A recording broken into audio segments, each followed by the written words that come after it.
Saudara-saudariku yang terkasih dalam Kristus, selamat bertemu kembali dalam kutipan Injil dan renungan harian pada hari ini. Salam sejahtera buat saudara-saudari semua dimanapun Anda berada. Damai dan sukacita oleh Roh Kudus melimpahi dalam hati dan kehidupan saudara-saudari semua. Amin. Saudara-saudari yang terkasih dalam Kristus, sebelum mendengarkan bacaan dan renungan pada pagi hari ini, marilah kita berdoa. Dalam nama Bapa dan Putra dan Roh Kudus. Amin. Bapa yang Maha Baik, Engkau berkenan memberikan rahmat kehidupan di hari baru ini. Kupersembahkan hidup dan segala rencanaku hari ini. Berkatilah aku dengan kuasa-Mu yang kudus. Tuntun aku pula dalam segala kebaikan-Mu, sehingga menjadi berkat bagi keluarga dan semua orang yang kujumpai hari ini. Demi Kristus, Juru Selamat kami. Amin. Bacaan pertama dikutip dari surat pertama Rasul Paulus kepada Timotius, bab 3 ayat 14 sampai ayat 16. Saudara terkasih, semuanya ini kutulis kepadamu, walaupun aku berharap segera dapat mengunjungi engkau. Maka jika aku terlambat, engkau sudah tahu bagaimana orang harus hidup sebagai keluarga Allah. Artinya, sebagai jemaat Allah yang hidup, tiang penopang dan dasar kebenaran. Sungguh agunglah rahasia iman kita. Kristus yang telah menyatakan dirinya dalam rupa manusia, dibenarkan dalam roh. Ia menampakkan dirinya kepada malaikat-malaikat dan diberitakan di antara para bangsa yang tidak mengenal Allah. Ia diimani di dunia dan diangkat dalam kemuliaan. Demikianlah sabda Tuhan. Syukur kepada Allah. Mazmur tanggapan. Agunglah karya Tuhan. Agunglah karya Tuhan.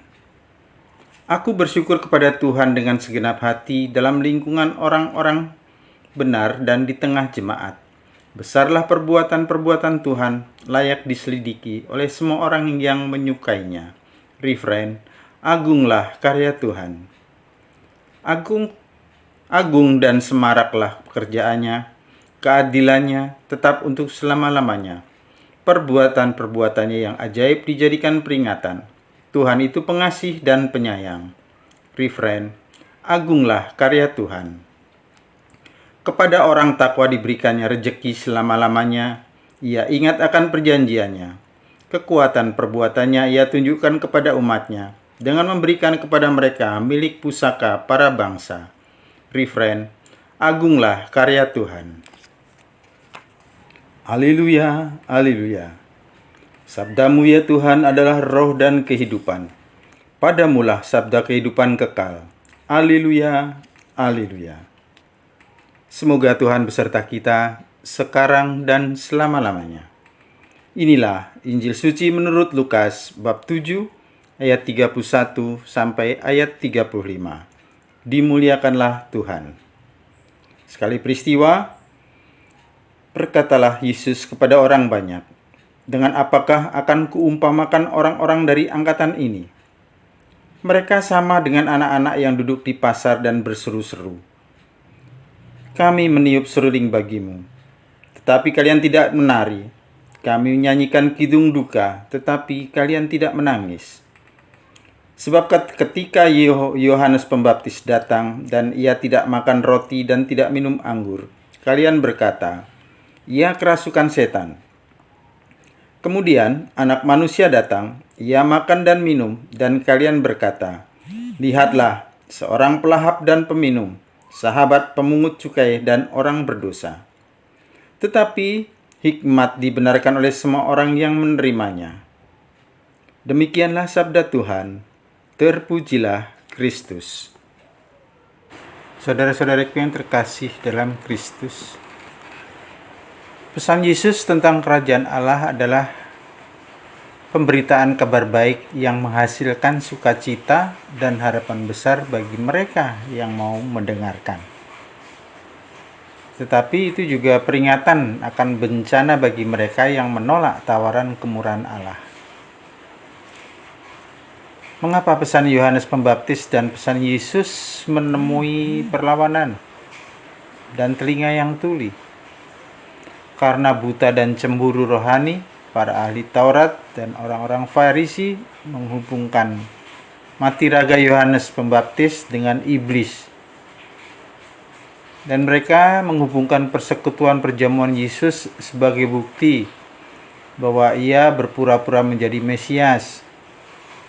Mereka berhasil menggagalkan rencana Allah bagi hidup mereka karena mereka telah menutup hati mereka terhadap pesan Yohanes Pembaptis. Juga sekarang mereka menutup telinga mereka pada Yesus, anak yang diurapi Allah yang diutus untuk menebus kita dari ikatan dosa dan kematian. Mereka yang lapar akan Tuhan akan dipuaskan. Apa yang bisa membuat kita secara spiritual tumpul dan lambat untuk mendengarkan suara Tuhan?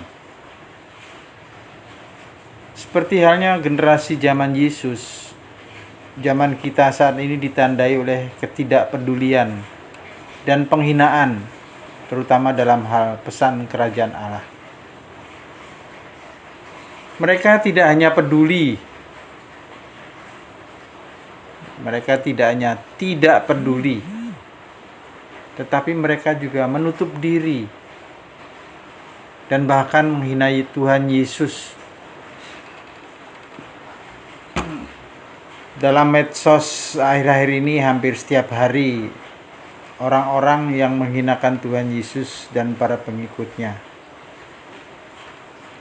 Ketidakpedulian menumpulkan telinga kita pada suara Tuhan dan kabar baik Injil. Hanya hati yang rendah hatilah yang haus akan Allah, yang dapat menemukan sukacita dan kebahagiaan sejati. Apakah kita semua mendengarkan firman Allah dengan iman yang penuh harapan, serta kesediaan untuk percaya dan taat kepadanya? Semoga Tuhan Yesus bukalah telinga kami untuk mendengarkan kabar baik kerajaan-Mu, dan bebaskanlah hati kami untuk mencintai dan melayani Engkau dengan sukacita. Semoga tidak ada sesuatu pun yang menghalangi kami mengikuti Engkau dengan segenap hati, pikiran, dan kekuatan kami. Amin. Tetap semangat, selamat berkarya, sehat dan bahagia selalu. Berkah dalam, Tuhan memberkati. Amin. Kemuliaan kepada Bapa dan Putra dan Roh Kudus, seperti pada permulaan, sekarang, selalu, dan sepanjang segala abad. Amin. Bapa kami yang ada di surga, dimuliakanlah nama-Mu, datanglah kerajaan-Mu, jadilah kehendak-Mu di atas bumi seperti di dalam surga.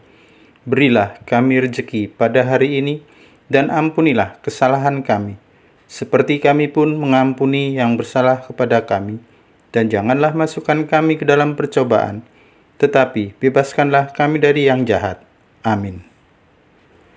Dalam nama Bapa dan Putra dan Roh Kudus. Amin.